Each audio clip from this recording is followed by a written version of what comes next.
Arnold, welcome to Third Fork. Hi, I'm so excited to be here. I just am honored and thrilled in all the adjectives. I'm thrilled. You are leading young professionals all over our country. There's nobody more capable of sharing advice, which is really amazing. And I want to tell our listeners, I have a very unique story about Courtney. I was with Courtney when she saw fall leaves changing for the first time. Yeah, it was, it is, there were a lot of firsts that year for me, I have to say. Um, Fall leaves, Yes. puddles. I mean, It was so great. Courtney and I were in Michigan, which of course is my home state. And I wasn't at the time living in Michigan. We came here together. We were doing some work with a credit union. We were both working at Filene. And as we were driving, Courtney was like, wait, whoa, it's so beautiful. What's happening? I was I like, have to say that still happens. The seasons still really tickle me here. This is my first winter that I've been a little frustrated and I'm departing 2 times this winter. That's never happened, but yeah, yeah. 8 years later, I figure, it's time. I am now a Wisconsinite. So I thank you for that. Yeah. Courtney, I am thrilled. There are so many places we could go, and you and I have a unique origin story. And I share this, probably overshare it, because I think of you as one of the examples of how to continue to pursue your dreams in an earlier phase of your career. Well, I think I heard you say that for the first time at this past crash, the GAC, and I had to look away because I think I started blushing. Because that is quite an honor to hear you say that. It was a really, really interesting time in my career. And it was a moment where I wasn't really sure what I wanted to do. And I had interviewed with you, first time seeing Madison, Wisconsin in the summertime, and just completely fell in love with the city and the state and the people and just the culture. Um, and just knowing that why I initially interviewed wasn't what was going to bring me there. And I think that was such a critical part of that story because I was, genuinely heartbroken that I didn't get the first job that I had applied for. But life is full of lessons. And within that, there's a few things that I think one helped me through it. And then also now, looking at where I am, has sort of helped me really think about like what I'm going to do in the future. And like the first thing genuinely was, okay, well, what am I missing? Like, what are those gaps and how can I fill them? And in doing so, having to have a really honest conversation with my current boss and saying, him asking, well, what is it that you want? And I'm like, well, I want a job where I can travel and go places and talk to people and help them come up with big ideas. And he's like, girl, you work in a contact center. I'm like, yep, uh-huh, yeah, uh-huh. So it was then how do you find opportunities that are going to put you in front of an audience, allow you to speak, allow you to facilitate when that is not necessarily what your job entails? And so finding those opportunities became something that was really important. So I went out working with colleagues, just doing different things, with the name of the credit union, right? Working at Schools First, we would go out and we would work with the Orangewood Foundation and we put up these workshops and we would talk to youth and talk to them about interviewing and engagement and credit unions and all these fun things. And then working with other high schools and doing exit interviews and helping folks and giving back that way. And so it was really funny because I was doing all of this stuff, right? You had no idea. Like, how would you know? I'm out here in Southern California just, thinking about, well, how could I be ready if I wasn't selected for that role? Well, I'm going to do all these things, right? That was just like me doing it on my own. Um, so anywho, I just kind of launched into this story anyways. Um, I'm sitting at a bar one day, traffic on the 405 is insane. And if you're from California, I was waiting for my ex-husband to get off work and I'm thinking to myself, Courtney, like, how on earth is Tansley going to know that you have done all of these different things? And so I'm like thinking about it and hemming and hawing. And finally I draft this email. It was a margarita in. I will say that. You should maybe edit that out if you want or not. No, I don't. I want to pause and say margaritas are part of the answer. It really kind of was because it took enough of the self-consciousness off, right? Because I had to be vulnerable. I had to be willing to share, what I had done and still face possible rejection. And Mhm. like that's really scary to do. And so I just let it out and I told you all the things. And it was really funny because I think it was like 2 days later, I got this email and I'm like, oh my God, I think I'm gonna get this job. And it was crazy because I did. Um, Anyway, it was wild. That was a wild time in my life. Let me say that was like a dream come true, truly. Courtney, there's a couple things I want to unpack. One is you talk about this idea of, being rejected. That's what it feels like. That's certainly not the intention of a potential employer. And that's what it feels like. Yeah. And receiving some feedback, whether that's applying for a job in your case, or it might be trying something new in other people's cases. And then you hear from someone in a leadership role, gosh, these are opportunities for you for next time. Yep. A lot of people, when they hear that, are like, that person's stupid. They don't know. I'm great. How did you not go to the place that it's really easy to go to, which is become defensive and blame the other person? Oh gosh. I mean, that's a really fair question. I will say I was really heartbroken. And so I think I allowed myself to just be sad that I didn't get the initial role that I had applied for. Um, so I think that's really important is just to in that process, just allowing myself to just really live through that emotion and just be really sad. And then also recognizing that, you know, God, I personal accountability is really important. And while it's always a hard pill to swallow, it's always been one that I think I've been willing to swallow, even though sometimes I don't like it. Ugh, like it just sucks. It feels gross sometimes. And there's really no way around it, but it's human nature. And I think we all feel it. And so how did I not blame anyone? I mean, my skills are my own. It's no one else's fault. And if there's something that I'm missing, I think it's also important for people to know learning is continuous. Like we never stop. And as a person who's now getting into almost being 40, not quite, and also wanting to always learn new skills, it's such a gift. Like feedback is a gift. And so I think it's always important to frame it like, what more can I learn from this experience? How can this make me a better person? How can this make me better like at my job? So I've always just looked at it as a gift. And so if people are willing to tell me how I can be better, I would rather hear that than you're so great all the time. God, I would please tell me how I can be better. That just actually eases my anxiety so much more than the opposite, which I don't know. Anyway, yeah. So I'm hearing "Wallow in the Delicious Misery," which is one of my favorite lines from Elizabethtown. Oh, If folks haven't watched Elizabethtown, that's another key takeaway from this episode. noted. And feedback is a gift. Yes, it is. Feedback is a gift. It really is such a gift. Now, I don't know if you remember this. What you described was that you did that message once. You did it way more than once. I want to say 3 or 4 times. And I think you True. called Yeah. and texted. And I'm saying that because it was powerful, Courtney. I remember the first time you did it, and I was shocked because it was not a message like, "Hey, Tansley, how are things going?" It was a very thoughtful, "Hey, Tansley, I remember you said these were important things.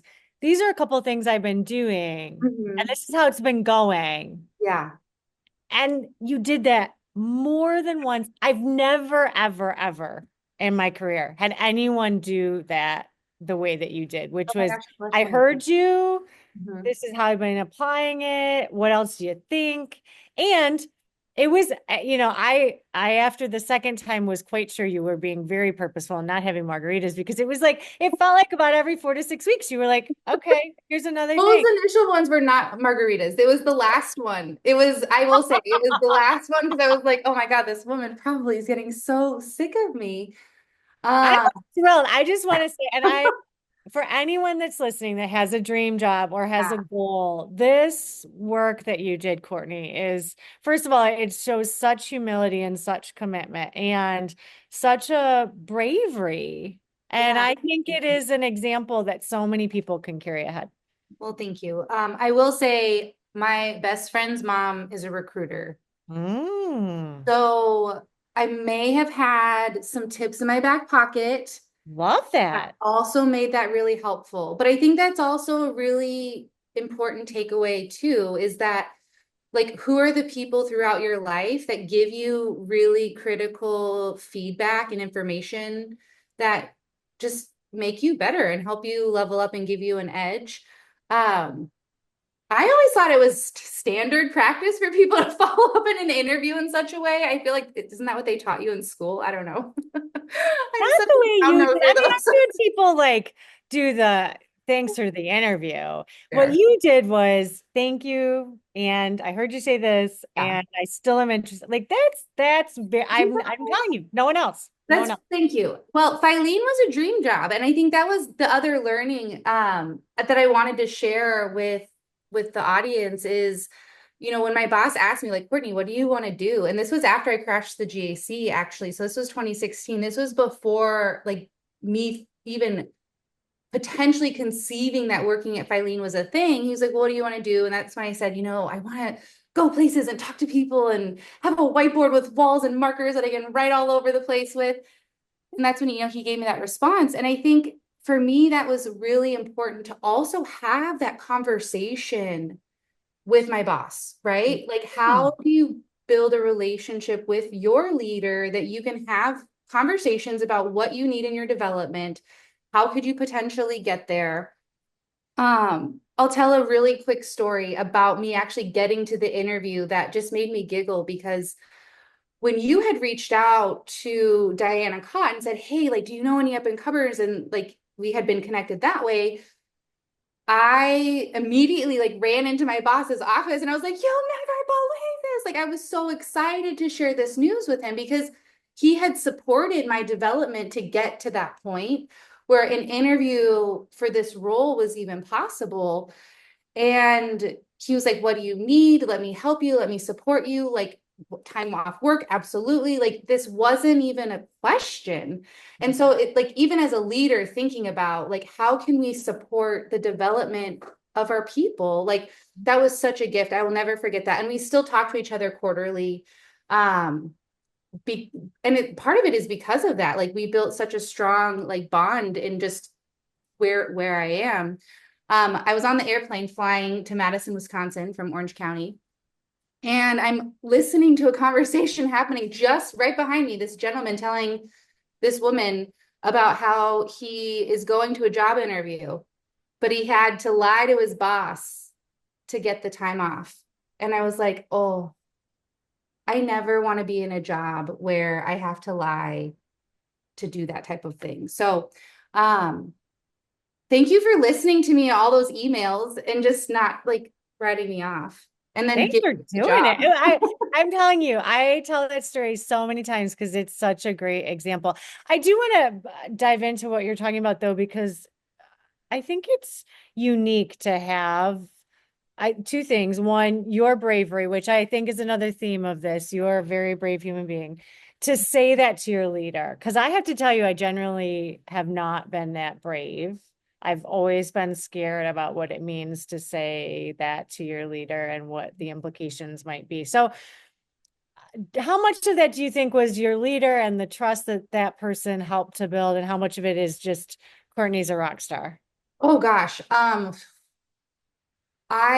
was a journey to get to that point there, and it wasn't perfect, right? I think when you think of some of the best, I don't know, like recovery relationships, like customer service rebound relationships, Yeah. but they create like really sticky, lifelong relationships. Um, I think there's a few things. One, I have never been quiet. It's always been I've social, right? Like I've just always been that I've never been afraid to not share my opinion. So I think part of that is innate in who I am.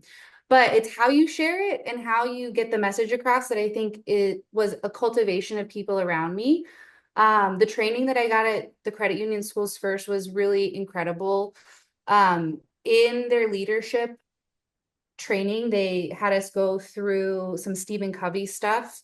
And so while, it's old school, there's still some like really solid nuggets in there. Like, how do you frame things as a win-win-win, which is really what you need to do in some situations, especially when you're talking up towards leadership. And so when there are these moments that happened,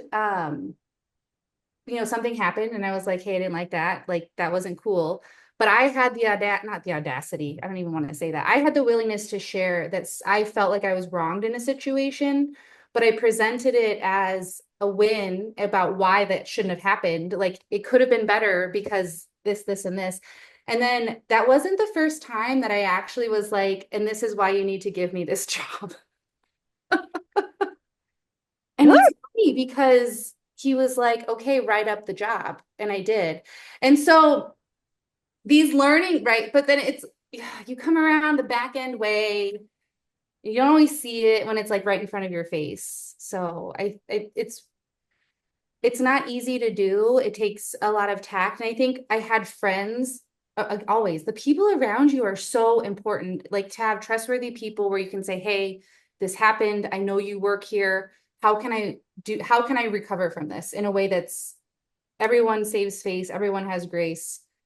Um, so just having a strong network too, and just having tough conversations, like being willing to have hard conversations has probably been like one of the hardest things I have had to do in like every aspect of my life, whether it's personal or professional, but it's always given me back the most of my life, personally and professionally, Yeah. kind of wild. Courtney, you leave one of the largest networks in our country of young professionals, and you talked about your network. What advice do you have for folks about how you build a network in a way that is really meaningful and not just a list of people that you have connected to virtually on LinkedIn? Yeah, I think that's a really special question because nowadays that's really easy to do. I think connecting online is easier than ever. And you can find really great mentors that way, really great champions that way. And also, that's not the only way. And I think it really just depends upon how we're perceiving the people that are helping us. Um, I know that some of the most important business, like quote unquote, business advice that I ever got was sitting at the family dinner table on Wednesday nights, listening to a family friend who I call Aunt Peggy. She wasn't my aunt, but grew up with her, right? So she's Aunt Peggy. Listening to Aunt Peggy work through her job as a contractor in insurance companies. And so all like these nuggets that I'm like, wow, she does this and she does that. Like you pick up on those things and like you pick up on all of things, like even the work that you have done, the work that Ellery has done, the work that Mark does, that Filene and Christy, like all of these people, it's incredible to see the things that you all do.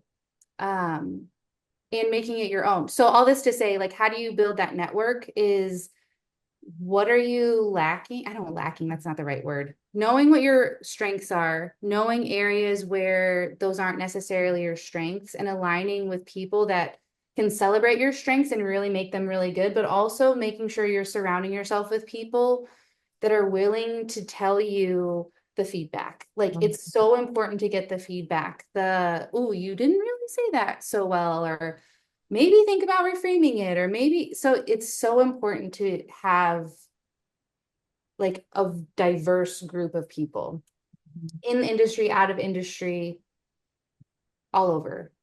Yeah. Family, friends, I mean, everywhere. Community.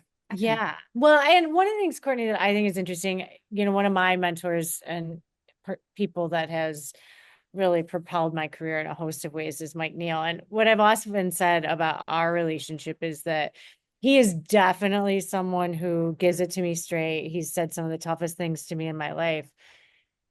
And the reason that worked was that we had cushion to begin with, right? So we had a relationship. I Yeah. knew he cared about me.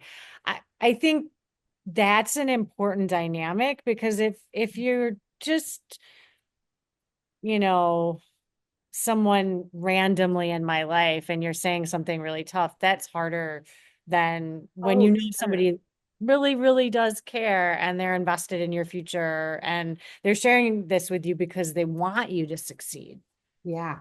I think that's where it becomes a really, I don't want to say it's a game, it's not, but it requires us to be vulnerable because we have to be willing to give a little bit of ourselves in a situation where trust could potentially be broken. And you have to give that person a chance to say the right thing or do the right thing or act the right way, whatever that might be for you at the time. But until we give that, we'll never know. We'll never know what's going to happen. And so, but then we learn from that too. So, like, what did we like? What was it about that person that we should have seen? Like, what were some of those traits or red flags or whatever? And recognizing too, it's okay for things to fizzle out and to end. Relationships are never forever, professional, personal, whatever that might be. Um, and always looking at it as like just a beautiful end. Like it doesn't have to be something that's so dramatic. Like the bridges don't have to be burned. They could Mhm. just still be there. Can pop over for a visit every now and then. I don't know. I like it. I like it. Yeah. What's the one thing that has been your biggest learning in leading the cooperative trust that young professionals could apply to their careers? Oh, okay. Just ask the question. Like ask what if I don't want to say help because I think help weakens it. Ask for what you need. Mhm. And by asking for what you need, you're going to get an answer, whether it's a yes or a no, maybe, you're going to get an answer. And I think that can be a really informative way for us to approach life.